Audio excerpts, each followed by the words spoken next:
ମହିମା ଧର୍ମ ଓଡ଼ିଶାରେ ସୃଷ୍ଟି ହୋଇଥିବା ନିଜସ୍ୱ ଧର୍ମ, ଯାହା ପରିବ୍ୟାପ୍ତ ହୋଇଛି ଦେଶ ଆଉ ବିଦେଶରେ।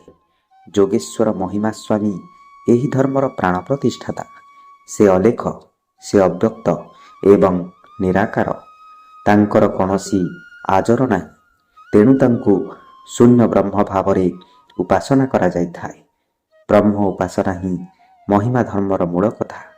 ଜାତି, ଧର୍ମ, ବର୍ଣ୍ଣ ନିର୍ବିଶେଷରେ ସ୍ୱୟଂ ମହିମା ସ୍ୱାମୀ ପ୍ରତ୍ୟେକଟି ମଣିଷ ଦେହରେ ବ୍ରହ୍ମ ବିଦ୍ୟମାନ ବୋଲି ପ୍ରଚାର କରିଥିଲେ। ସନ୍ଥ କବି ଭୀମ ଭୋଇ ଅତି ସରଳ ଏବଂ ସୁନ୍ଦର ଭାବରେ ଭଜନ ଏବଂ ଚଉତିଶା, ଚମ୍ପୁ ଆଦି ରଚନା କରି ଏହି ଧର୍ମକୁ ବିଶ୍ୱର କୋଣ ଅନୁକୋଣରେ ପହଞ୍ଚାଇ ପାରିଥିଲେ। 1875 ମସିହା ମାଘ ଶୁକ୍ଳ ଚତୁର୍ଦ୍ଦଶୀ ତିଥିରେ ମହିମା ସ୍ୱାମୀ ଜୋରନ୍ଦା ମହିମା ଗାଦିରେ ଧୂନି ସ୍ଥାପନା କରିବା ସହିତ ମହିମା ମେଳାର ଆରମ୍ଭ କରିଥିଲେ। 1862ରୁ 1876 ମସିହା ପର୍ଯ୍ୟନ୍ତ ଦୀର୍ଘ 14 ବର୍ଷ ମଧ୍ୟରେ ନିରାକାର ଅଲେଖ ପରମବ୍ରହ୍ମଙ୍କ ମହାତ୍ମ୍ୟ ପ୍ରଚାରର ମଗ୍ନ ରହି 84 ଜଣ ଶିଷ୍ୟଙ୍କୁ କୌପୁନୀ ଓ 91 ଜଣ ଶିଷ୍ୟଙ୍କୁ ବଳକଳବାନା ପରିଧାନ କରିବାକୁ ଦେଇଥିଲେ।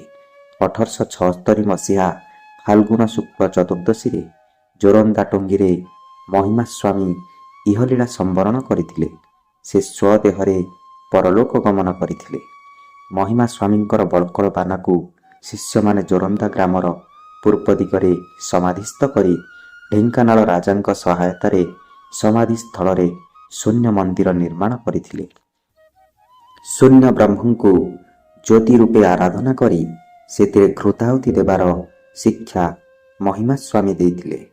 ମହିମା ସ୍ୱାମୀଙ୍କ ପ୍ରତି ଭକ୍ତି ଶ୍ରଦ୍ଧାର ନିଦର୍ଶନ ସ୍ୱରୂପ ଶୂନ୍ୟ ପୁରୁଷଙ୍କୁ ଉପାସନା କରିବା ପାଇଁ ପ୍ରତିବର୍ଷ ମାଘ ଶୁକ୍ଳ ଚତୁର୍ଦ୍ଦଶୀ ଠାରୁ 7 ଦିନ ପର୍ଯ୍ୟନ୍ତ ଅନୁଷ୍ଠିତ ହୋଇଥାଏ ଜୋରନ୍ଦା ମେଳା। 3 ଦିନ ଝାଡ଼ ଚଳେ। ଏହି ମେଳାରେ ବହୁ ଦୂରଦୂରାନ୍ତରରୁ ଆସି ଏକତ୍ରିତ ହେବା ସହ 5 ଲକ୍ଷରୁ ଅଧିକ ଶ୍ରଦ୍ଧାଳୁଙ୍କ ସମାଗମ ହୋଇଥାଏ। ପାହାନ୍ତାରୁ ମହିମା ମେଳାର ନୀତିକାନ୍ତି ଆରମ୍ଭ ହୁଏ। ଏହାକୁ ବେଢ଼ା ପରିକ୍ରମା କୁହାଯାଏ। ପ୍ରଥମ ଦିନକୁ ଗୁରୁ ପୂର୍ଣ୍ଣିମା କୁହାଯାଏ। ପ୍ରାତଃ 3 ଘଟିକାରୁ ଆରମ୍ଭ ହୁଏ। ପ୍ରାତଃ ସାଧୁମାନେ ସତର୍କ ଘଣ୍ଟି ବଜାଇବା ଆରମ୍ଭ ହୁଏ। ପରେ ସାଧୁମାନେ ମହିମା ଗାଦିର ସମସ୍ତ ଉପାସନା ପୀଠଗୁଡ଼ିକରେ ସ୍ୱତନ୍ତ୍ର ନୀତି ଆରମ୍ଭ କରନ୍ତି। ମାହାଳମୂଳ ଆଶ୍ରମ କୂଅରୁ ରୂପା ଗରାରେ ପାଣି ଅଣାଯାଇ ମନ୍ଦିର ଚାରିପାଖକୁ ଧୋଇବା ପରେ ସୁନା ଗିନାରେ ଥିବା ଶ୍ୱେତଚନ୍ଦନ, କର୍ପୂର, ଅଗୁର ଆଦି ସିଞ୍ଚନ କରାଯାଇ ଛେରା ପହଁରା କରାଯାଏ। ସୁନା ଥାଳିରେ କ୍ଷୀର ଲାଗି ସପ୍ତାମୃତ କରାଯାଏ। 60 ଜଣ ସାଧୁ 60 ରୂପା ଚାମରରେ ମହିମା ସ୍ୱାମୀଙ୍କୁ ଚାମର ସେବା କରନ୍ତି। ଗାଦି ମନ୍ଦିରସ୍ଥ ଅମୁଣିଆ ମଣ୍ଡପରେ ଅମୁଣିଆ ପ୍ରସାଦ ଶୂନ୍ୟ ମହାବ୍ରହ୍ମ ମହାପ୍ରଭୁଙ୍କୁ ଅର୍ପଣ କରାଯିବା ପରେ ଏହାକୁ ସାଧାରଣ ଭକ୍ତଙ୍କୁ ବଣ୍ଟନ କରାଯାଏ। ଅଲେଖ ମହିମା ଧ୍ୱନିରେ ମହିମା ଗାଦି ପ୍ରକମ୍ପିତ ହୋଇଉଠେ। ମଧ୍ୟାହ୍ନରେ ମଧ୍ୟାହ୍ନ ନୀତି, ଅପରାହ୍ନରେ ମହିମା ସ୍ୱାମୀଙ୍କ ଶରଣ ଦର୍ଶନ ଓ ସୁନା ଥାଳିରେ କ୍ଷୀର ଲାଗି ସପ୍ତାମୃତ କରାଯାଏ। ଅପରାହ୍ନରେ ତ୍ରିସନ୍ଧ୍ୟା ପୂଜା କରାଯାଇଥାଏ। ଗାଦି ପୀଠରେ ବିଭିନ୍ନ ନୀତିକାନ୍ତିରେ ବ୍ୟବହୃତ ମୂଲ୍ୟବାନ ସାଜ ସରଞ୍ଜାମ ଯଥା ସୁନା ଓ ରୂପାର ଛତ୍ରୀ, ଝାଡ଼ୁ, ଥାଳି, ଗିନା ଓ ଅନ୍ୟାନ୍ୟ ସାମଗ୍ରୀଗୁଡ଼ିକୁ ପ୍ରଦର୍ଶନ କରାଯାଏ। ଗାଦି ମନ୍ଦିରର ପଶ୍ଚିମ ଦ୍ୱାରରେ 44 ପାଖୁଡ଼ା ବୃହତ୍ ପିତ୍ତଳ ଝାଡ଼ ଦୀପ, ପୂର୍ବ ଦ୍ୱାରରେ 52 ପାଖୁଡ଼ା, ଉତ୍ତର ପୂର୍ବ ଦିଗରେ 36 ପାଖୁଡ଼ା ଏବଂ ଦକ୍ଷିଣ ପାର୍ଶ୍ୱରେ 32 ପାଖୁଡ଼ା ଝାଡ଼ ଦୀପ ସମେତ ଶୂନ୍ୟ ମନ୍ଦିରରେ 21 ପାଖୁଡ଼ା, 21 ହାତିଆ ମନ୍ଦିରରେ 21 ପାଖୁଡ଼ା ବୃହତ୍ ପିତ୍ତଳ ଝାଡ଼ ବୃକ୍ଷ ସ୍ଥାପନ କରାଯାଏ।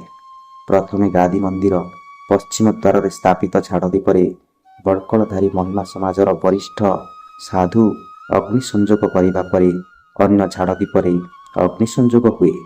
ଏହି ଧୂନି ପାଉଁଶକୁ ବ୍ରହ୍ମ ବିଭୂତି ଭାବରେ ଶ୍ରଦ୍ଧାଳୁମାନେ ଗ୍ରହଣ କରିବା ସହ ସାଇତି ରଖିଥାନ୍ତି। ଭୀମ ଭୋଇଙ୍କ ରଚିତ ପ୍ରାଣୀଙ୍କ ଆରତ ଦୁଃଖ ପ୍ରମିତ ଦେଖୁ ଦେଖୁ କେବା ସହୁ, ମୋ ଜୀବନ ପଛେ ନର୍କେ ପଡ଼ିଥାଉ, ଜଗତ ଉଦ୍ଧାର ହଉ। ଏହି ମହାବାଣୀକୁ ସ୍ମରଣ କରି ବିଶ୍ୱ କଲ୍ୟାଣ ଉଦ୍ଦେଶ୍ୟରେ ମହିମା ସାଧୁମାନେ ଘୃତାହୁତି ପ୍ରଦାନ କରନ୍ତି। ସାରା ରାତି ଝାଡ଼ ଦୀପ ପ୍ରଜ୍ୱଳିତ ହୋଇଥାଏ। ମେଳାର ଦ୍ୱିତୀୟ ଦିବସକୁ ଦେଶ ପୂର୍ଣ୍ଣିମା କୁହାଯାଏ। ବାବାମାନେ ଦେଶ ପୂର୍ଣ୍ଣିମା ନିମନ୍ତେ ଜଗତର ମଙ୍ଗଳ କାମନା କରି ଝାଡ଼ଘୃତାହୁତି ପ୍ରଦାନ କରନ୍ତି।